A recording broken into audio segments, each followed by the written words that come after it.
שלום לכם. השבת בעזרת השם נקרא את פרשת כי תבוא. חז"ל אומרים שהעולם קיים בזכות בראשית ברא אלוקים, בזכות ישראל שנקראו ראשית. ויש אומרים בראשית ברא אלוקים בזכות מצוות הביקורים שנקראת ראשית, כמו שכתוב בפרשה שלנו, ולקחת מראשית כל פרי האדמה אשר תביא מארצך. זה מאוד מוזר.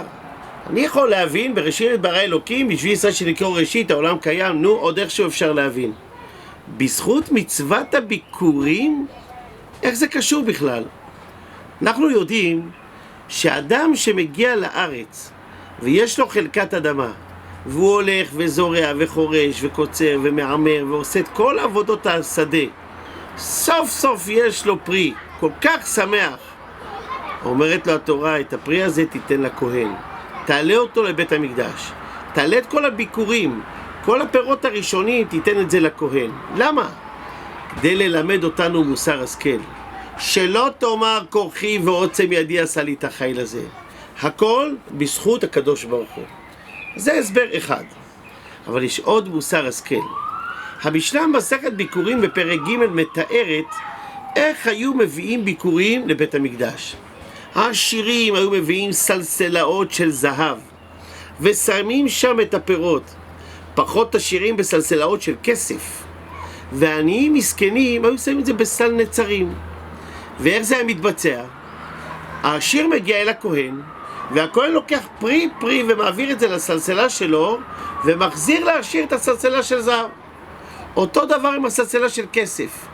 מגיע העני, הכהן לוקח את הסלסלה של הנצרים עם כל הפירות ושם אותה אצלו, אומר לו תודה רבה, שלום.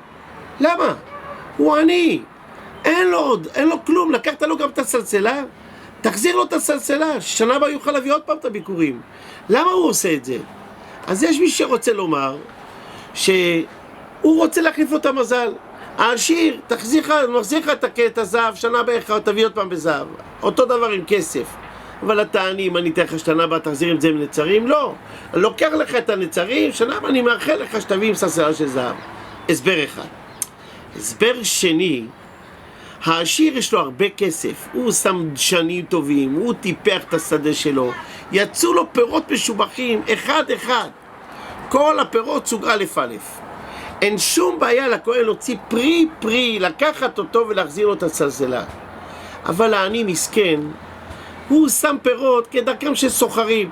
לפעמים שמים את הפירות היפים למעלה, שמים קצת מים שיראה יותר יפה, בפנים לא משהו, אולי פירות פגומים, אולי לא משהו הפירות. מה יקרה אם הכהן יוציא פרי לסלסלה שלו, פתאום הוא יגלה כמה פירות יש למטה, לא ראויים אולי, לא יפים. מה יקרה? העני יתבייש, הוא גילה את התרמית שלו כביכול, זה מה שיש לו מסכן. לכן אומרת התורה, קח את הסלסלה, אל תחזיר את הסל נצרים, תגיד לו תודה. למה? כדי לא לבייש אותו.